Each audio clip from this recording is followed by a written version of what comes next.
Some people call human rights common sense, others simply see them as good manners. Human rights are based on 5 principles according to the 1950 European Convention. Fairness. But is it fair for a bright asylum seeker to not have access to higher education? Respect. But is it respectful towards an asylum seeker to transport them like prisoners? Equality. But are we really treating asylum seekers equally by not allowing them the right to work? Dignity. Are we harming an asylum seeker's dignity by sending them back to countries where they've been persecuted for years? Autonomy. But are we taking away an asylum seeker's autonomy by not allowing them to live where they want? Human rights apply to anyone and everyone. Father, child, doctor, teacher. This is the story of 2 young asylum seekers living in the northeast. My name is Ghazaleh. I'm originally from Iran. I've been forced to leave my country to come to the UK with my family in 2005, and my father claimed asylum.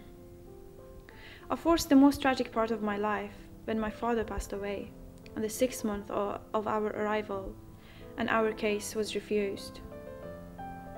Right after my father's funeral, we've received a letter saying that we have to leave the country. All these things happened to me during my exam time. I was really distressed and couldn't concentrate on my studies. I also faced discrimination and racism at school, and so I lost all my high aspirations. My brother then took me to a Christian church. Then I got involved in the refugee service. I felt that I'm leaving the bad histories of past behind, and now I'm integrating more in the community. Then I got introduced to the Sage Gateshead to do drama and music. After 5 years, we're still living in a limbo and hoping to be allowed to stay, while we have no right as a full citizen, not even able to go to university. On the base of the NAM schedule, which NAM means the new asylum method, they promised that to resolve and give the decision within the 6 months to every asylum seeker who claim asylum. But in reality, sometimes maybe take 4 years, 2 years, 3 years less and more.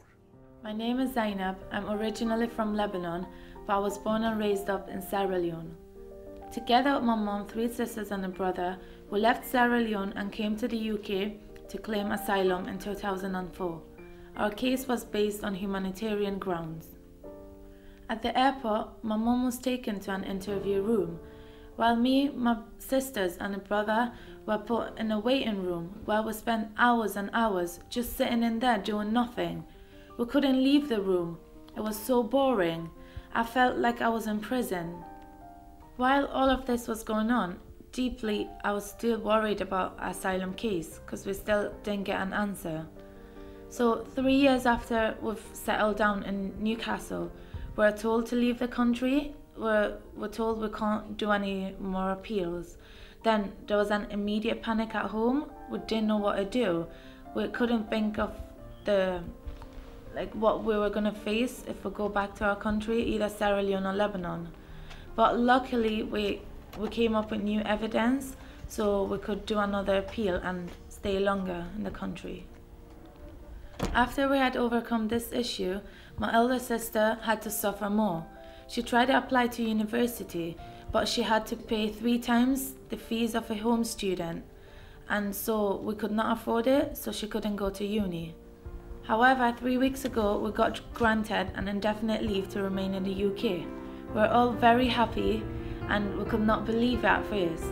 But luckily now we're allowed to stay in the country, and it means a lot to us. We can plan our lives, and my older sister can go to uni now. That means a better education for her and for all of us.